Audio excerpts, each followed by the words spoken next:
오늘 이 말씀을 가지고 예수님의 복음 전파라는 제목을 삼아서 말씀을 나누려고 합니다. 우리가 계속해서 마가복음을 살펴보고 있습니다. 오늘 본문에서는 예수님께서 본격적으로 복음을 전파하시는 내용이 기록되어 있습니다. 여러분, 혹시 전도해라 소리 많이 들어보셨죠? 복음을 전해야 된다, 전도해야 한다는 그런 설교를 듣고 부담감을 가지기도 했을 거예요. 또 어떤 분들은 그건 목사님이나 전도사님들이 하는 것이 뭐 우리가 왜 하느냐는 그런 식으로 물 건너 불구경하듯이 그렇게 하는 분들도 참 많습니다. 여러분, 어제 서울에서 코로나 이후로 대규모 폭죽을 터뜨리는 불꽃 행사가 있었다 그러죠. 수백만이 모였다 그러는데, 강가에 물 건너 폭죽 구경하면 얼마나 멋집니까? 포항에 있을 때도 포스코 해변에서 거기 폭죽을 터뜨리는데 보면 위에는 번쩍번쩍하죠. 바다에서도 막 그 불빛이 반사되죠. 이러니까 참 멋있어요. TV에서도 많이 보셨을 텐데요. 그렇습니다. 전도해라 하면 다른 사람 전도하면 잘한다 하기도 하고 전도 잘한다고 칭찬을 하지만은 정작 자기는 부담이 되고 자기는 전도 못하는 그런 분들이 참 많습니다. 제가 지금까지 여러 교회를 섬겨보니까 많이 그런 것 같아요. 지금은 코로나로 인해서 모임에 제한이 있어서 잘 안 하는데, 전도 행사를 교회에서 행사로 1년에 한두 차례씩 꼭 보면 전도 행사를 봄, 가을로 이렇게 하잖아요. 봄에는 어떤 전도는 하긴 하지만은 봄에는 주로 어떤 의미로 전도를 하느냐? 씨를 뿌린다라는 그 농사 짓는 의미를 부여해서 씨를 뿌린다라는 생각으로 전도를 합니다. 행사를 하죠. 또 가을에는 이제 그 뿌린 씨앗을 거둔다라는 의미를 두고서 가을에 크게 전도 행사를 하는 그런 교회들이 코로나 이전에는 참 많았었습니다. 그렇게 전도를 행사를 하면 많은 사람들이 교회에 오기도 합니다만은 올바른 전도가 되지 않고 사실 정착률이 현저하게 떨어지는 것을 보면서 일회성 전도에 대한 회의감을 느끼고 불만을 가진 분들이 참 많은 것 같아요. 그렇다고 그런 분들이 전도를 또 뭐 나름대로 열심히 하느냐? 그건 또 제가 보니까 아닌 것 같아요. 노방전도를 하면 사람들이 그렇게 해서 교회로 오냐 하면서 그리 말들을 하는 분들도 있더라고요. 자기들은 안 하면서 왜 그렇게 말들이 많은지 참 전도 힘듭니다. 힘듭니다, 전도. 오늘 말씀이 바로 전도에 관한 말씀이라 볼 수 있겠습니다. 바로 예수님의 첫 사역이죠. 예수님은 어떻게 전도를 시작하였고 예수님의 효과적인 전도 방법은 무엇이었는지 살펴보면서 전도가 과연 두려운 게 아니라 예수님처럼 하면 된다라는 것을 발견하는 그런 시간이 되기를 바랍니다. 첫 번째로 예수님은 언제 복음 전파를 시작하셨는가 하는 것을 먼저 살펴보는데요. 우리가 인생을 살면서 내가 하고 싶은 일을 아무 때나 내가 하고 싶다고 다 되던가요? 다 하면 되던가요? 다 때가 있고 기회를 봐서 추진해야 성공할 수 있는 겁니다. 학생의 때에는 공부를 열심히 해야 되죠. 청년의 때에는 나라를 위해서 국방의 의무를 잘 감당해야 됩니다. 그리고 완전한 성인이 되어서는 직장과 결혼, 노후를 준비하는 것이 우리 인생의 때인 것 같아요. 하나님의 일도 마찬가지 아닐까요? 우리가 신앙생활하면서 여러 가지 하나님의 일을 하고 싶을 때도 그렇게 구분해서 신중하게 정성껏 한다면 반드시 성공하고 은혜롭게 이루어질 줄로 믿습니다. 전도서 3장 말씀에 보면 범사에 기한이 있고 천하만사가 다 때가 있으니 날 때가 있고 죽을 때가 있으며 심을 때가 있고 심은 것을 뽑을 때가 있고 죽일 때가 있으며 치료할 때가 있고 흘 때가 있고 세울 때가 있으며 울 때가 있고 웃을 때가 있다. 슬퍼할 때가 있고 춤출 때가 있다. 이렇게 말씀을 하고 있습니다. 반드시 모든 일에는 때가 있는 법입니다. 이때 예수님은 함께할 자를 부르셔서 제자를 삼습니다.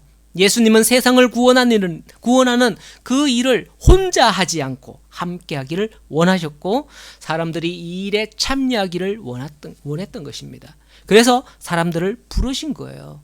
지금이 바로 그때입니다. 우리 함께하지 않겠습니까? 함께하면 좋겠습니다. 오늘 예수님께서 복음을 전하시는 사역을 시작하실 때에도 그런 것을 발견할 수 있어요. 언제 예수님께서 복음을 전하기 시작했는가? 오늘 본문에 기록되어 있습니다. 14절 말씀에 보면 요한이 잡히신 후 예수께서 갈릴리에 오셔서 하나님의 복음을 전파하여 라고 기록되어 있죠. 14절 15절에는 예수님의 행적에 관해 육하 원칙에 따라 명확히 기록되어 있습니다. 육하 원칙에 대해서 학창시절에 배웠을 거예요. 육하 원칙이 뭐죠? 언제, 어디서, 누가, 어떻게, 왜, 무엇을 이라는 게 육하 원칙, 6대 원칙, 육하 원칙이라고 그러죠. 이행기행문을 작성할 때 이행기행문을 작성해 보신 분들은 알 거예요. 육하 원칙에 따라서 기록해서 다른 사람들에게 자신의 경험을 소개하곤 했을 것입니다. 또 안타깝게도 반성문을 많이 써보신 분들은 여기에 맞춰서 작성하기도 한 기억이 납니다. 저쪽에는 고개 안 썼다고 고개를 막 흔드는데요. 네.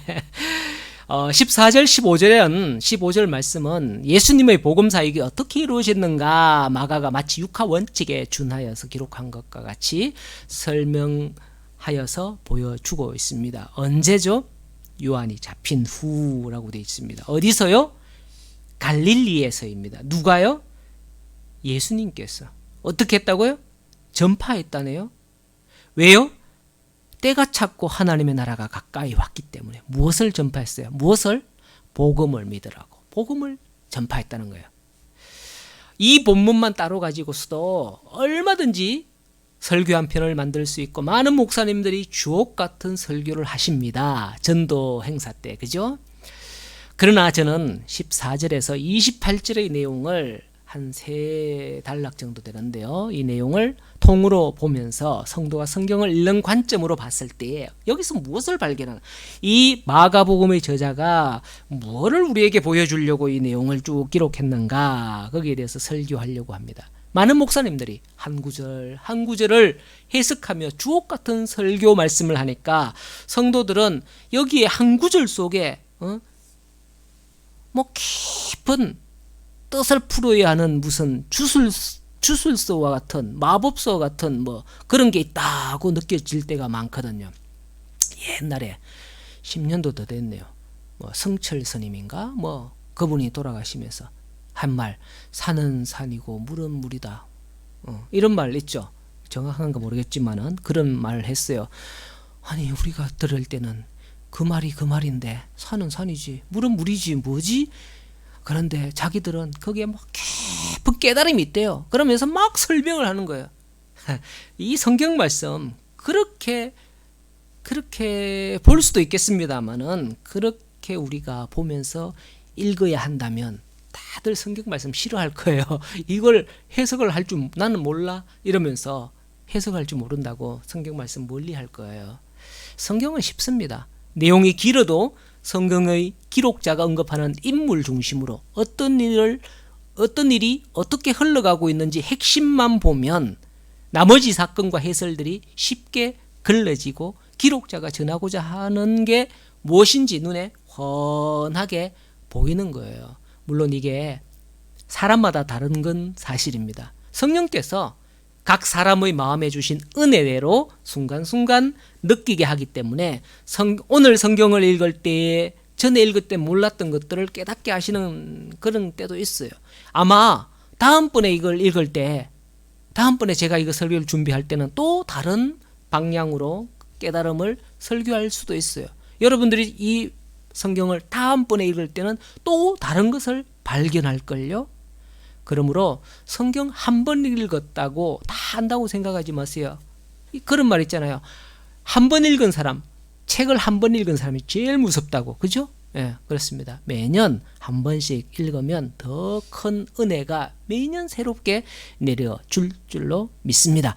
예수님의 복음 전파 사역의 시작은 요한이 잡혔을 때입니다. 많은 사람들은 말합니다. 지금은 전도나 선교할 때가 아니라고. 힘들 때라고. 전도가 힘들 때라고. 혹 잘못해서 죽을 수가 있다고. 현대인들은 그렇게 겁을 내고 만류를 합니다. 그런데 100년, 200년 전에 선교사님들은 어떠했나요?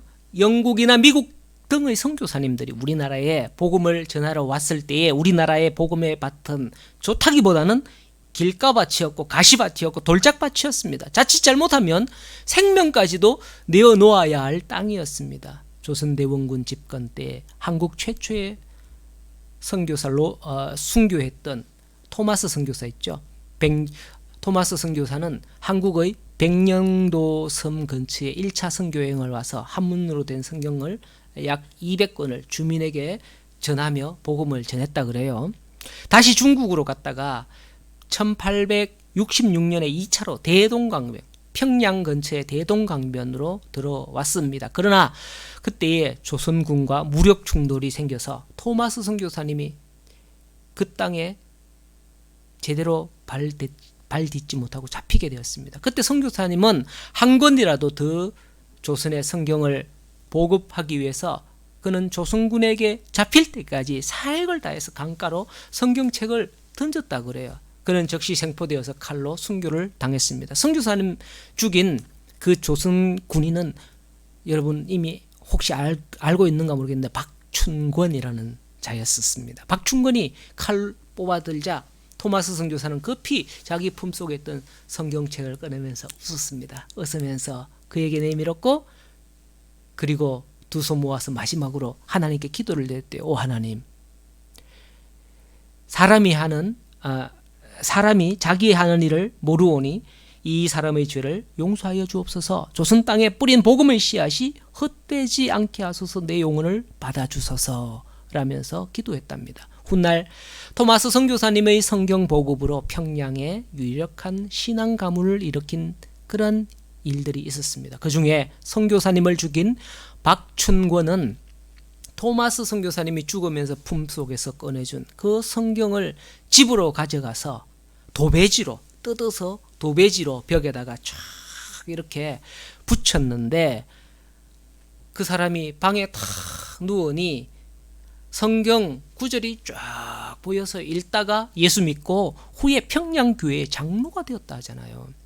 옛날 책은 한지 종이 질이 안 좋기에 한 장에 붓으로 써서 붓으로 양면에 이렇게 양면에 쓰지 못하고 한 면에다가 붓으로 써서 이렇게 딱 접어서 책을 만들었잖아요. 그죠?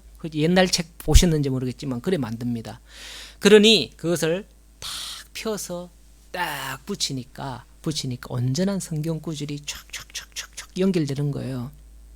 그래서 그분이 박충건이라는 분이 탁 누워서 보니까 천정을 봐도 성경 말씀이요, 벽을 봐도 성경 말씀이요 이러니까 그거 완전히 성경방. 우리가 여름 성경학교 할 때 그 뭐라 그래요 그거를 코너 학습 같은 거 하잖아요. 예, 그럴 때에 여기는 무슨 방이에요, 여기는 무슨 방이에요, 아들을 데리고 다니면서 그렇게 소개하고 거기서 막 이렇게 하잖아요. 그런 것 같이 그 박충건의 집에는 탁 들어가면 여기는 막 성경방이에요. 성경방. 성경이 곳곳에 쫙 있으니까 그걸 보고 그걸 읽고 날마다 저녁마다 읽으니까 누워서 딱 눈만 뜨면 성경이 있으니까 읽으니까 아침 저녁으로 성경을 외워요 그냥. 그래서 장로님이 되었다는 거 아닙니까? 또 서울 양화진 선교사 묘역에 가면 한국에 복음을 전했던 수많은 선교사들 묘비가 있는데 아버지가 이 땅에 선교사로 와서 순교하자 후에 아들이 이 땅에 다시 들어와서 아버지가 못다한 복음 전파를 해야겠다 해서 들어와서 복음 전파를 했다라는 그런 기록도 묘비에 있었습니다. 뭡니까? 과연 우리나라 조선시대가 복음을 전하기 좋은 환경에서 해외 각지의 선교사님들이 복음 전하러 왔었습니까? 결코 아닙니다. 그들의 생명은 하나님께 맡긴 상태에서 복음을 전하러 왔던 거예요. 지금 우리나라에서 해외에 나간 선교사님들도 그런 마음이길 바랍니다. 그런 마음으로 교회는 기도하고 후원해야 되는 줄로 믿습니다. 그런데 오늘날 보면 참 안타까워요. 제가 뭘 안타까워하는지 그거는 여러분들이 각자 생각할 몫입니다. 예수님은 요한이 잡히던 때에 복음의 박해가 있을 게 뻔하지만 15절에 이르시되 때가 찼고 하나님의 나라가 가까이 왔으니 회개하고 복음을 믿으라며 복음을 전하시면서 전면에 나서시는 것을 봅니다. 예수 그리스도는 빛으로 이 땅에 오셨습니다. 어두운 세상에 빛을 비추어서 흑암이 물러가도록 하신 것입니다. 흑암이 짙을수록 빛은 더 효과가 있는 것입니다. 지금이 그런 때입니다. 어두운 세상에 복음의 빛을 들고 함께 나아가는 그런 성도들이 되기를 간절히 소원합니다. 두 번째로, 예수님의 복음 전파 방법은 무엇인가? 그 어두운 세상에 참 요한이 잡힐 때 예수님이 복음을 전파를 시작했는데 그때 예수님이 어떻게 복음을 전파했는가? 그걸 알면 우리가 전도할 때도 우리는 어떻게 전도하지? 고민할 필요가 없는 거예요. 한번 생각해 봅시다. 복음을 전하시는 예수님의 모습을 보면서 이제 우리도 복음을 전해야 된다는 것은 알겠어요. 그러나 많은 분들이 복음을 어떻게 전해야 되는지 몰라서 우왕좌왕할 때가 많은 거예요. 예수님은 어떻게 복음을 전했을까요? 먼저 제가 오늘 본 예수님의 전도의 관점을 말씀을 드리자면 17절에 나를 따라오너라 부르시고요. 21절에 보면 그들에게 가르치심에 가르쳐요.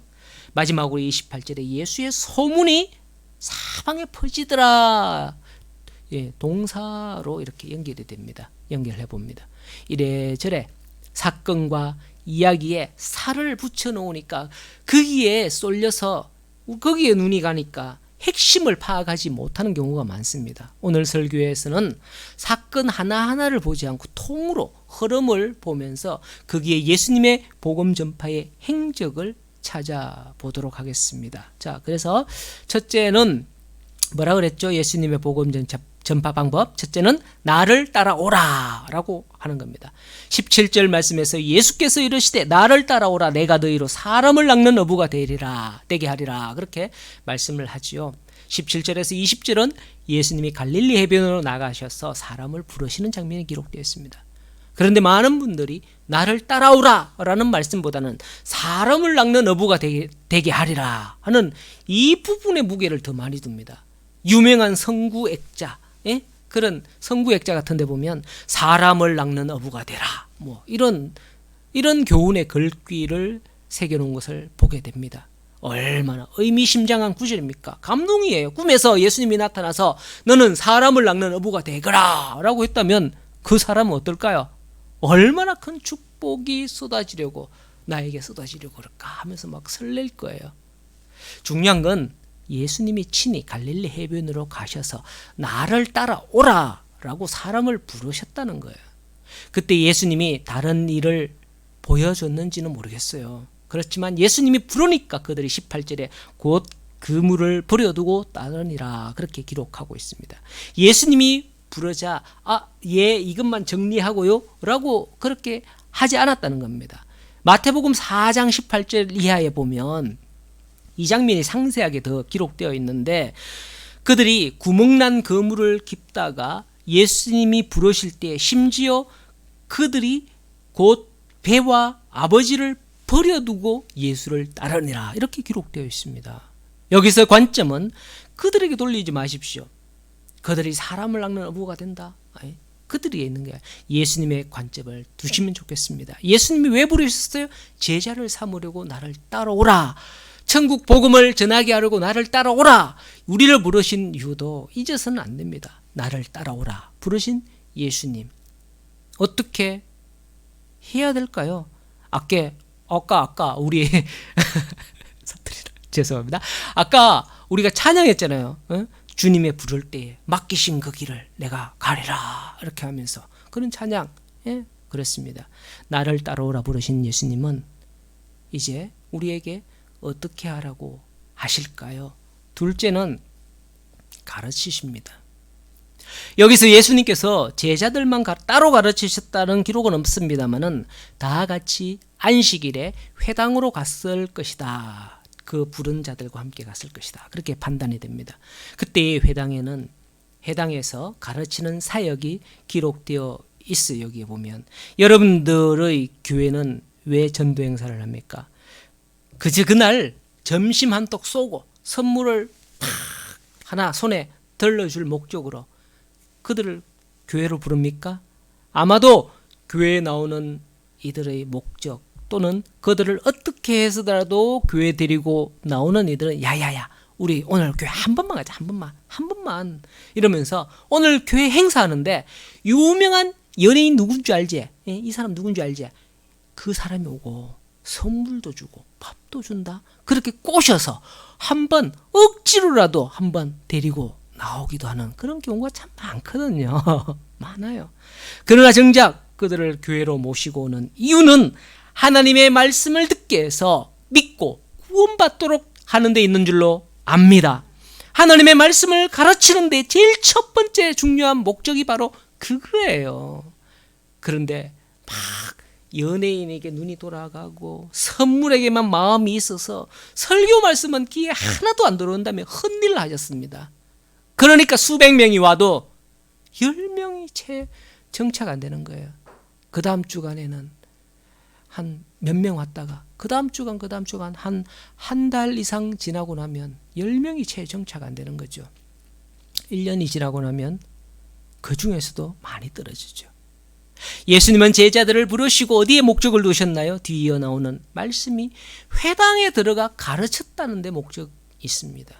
가르쳤다는 단락이 21절부터 28절까지인데 가르친다는 핵심은 보지 못하고 다른 데 보는 이유가 있어요. 우리가 여기서 회당에 마침 귀신 들린 사람이 있었습니다. 그 사람을 치유하는 일이 그 중간에 기록되어 있기 때문에 사람들의 시선이 그쪽으로 가는 거죠. 보세요.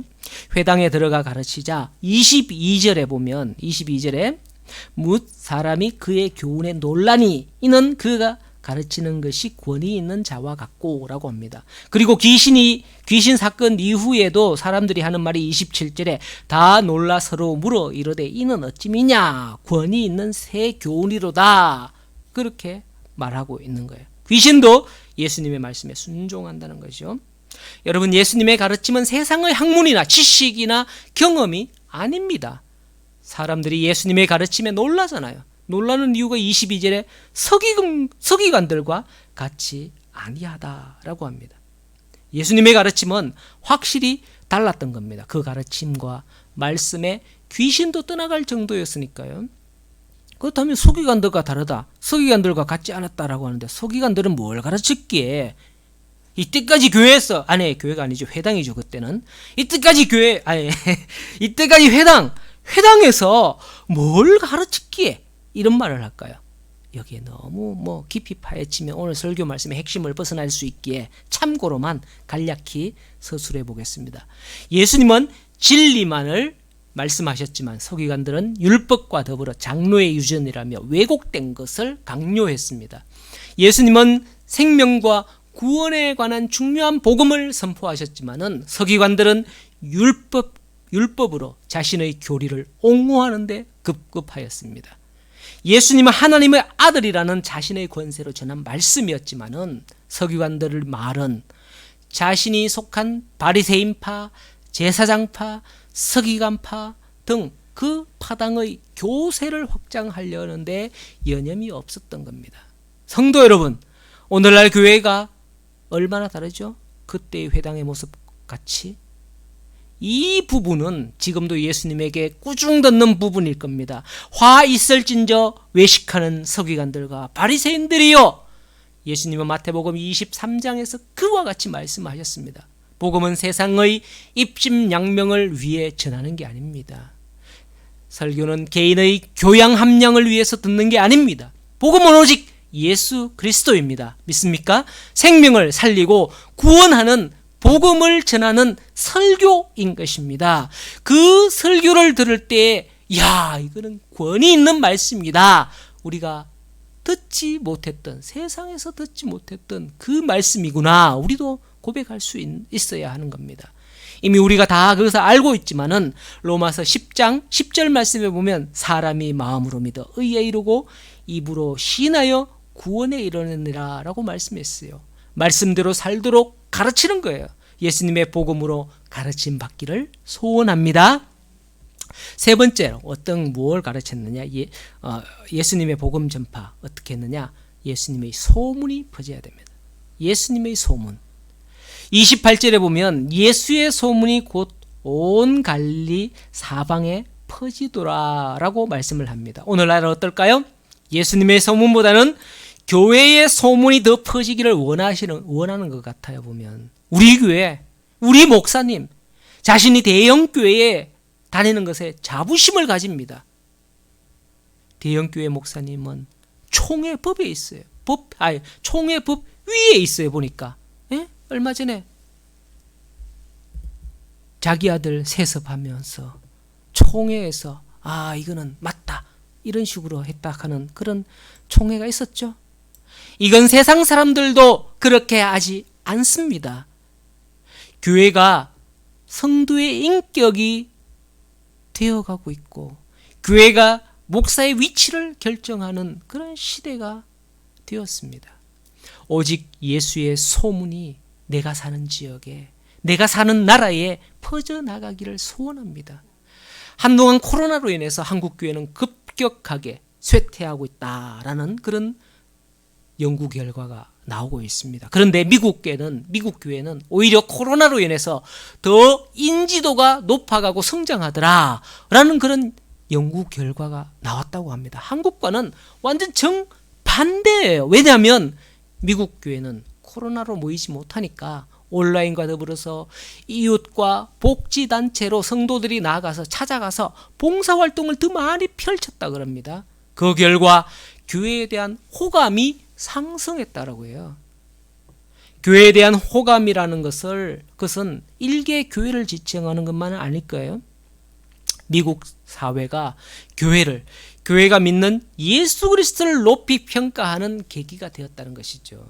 예수의 소문이 퍼져나간 겁니다. 한국 교회는 코로나로 인해서 오히려 교회에 안 좋은 소식이 퍼져나가서 안타까운 시점입니다. 우리 기성교회가 안 그랬다 하더라도 신천지 같은 이단도요, 무슨 교회, 무슨 지파, 교회 이러니까 그들이 하는 일들조차도 교회가 했는 일로 뒤집어 씌우는 이런 일들도 많았고요. 그것만 또 핑계할 수도 없어요. 서울의 모 교회 시끄러워 죽겠어요. 시끄러워서 교회가 더 안 좋은 그런 소식이 퍼져나감으로 인해서 교회의 위상이 추락하고 하나님 예수 그리스도의 복음이 추락하는 그런 일들이 참 많은 거예요.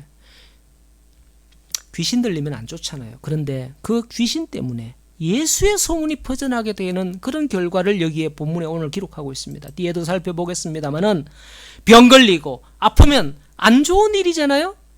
그러나 그 일로 말미암아 예수의 소문이 퍼져나가고 예수님께로 사람들이 몰려온다는 것을 뒤의 내용에서도 이 후에 2장 3장 쭉 가는 그런 내용에서도 볼 수 있습니다.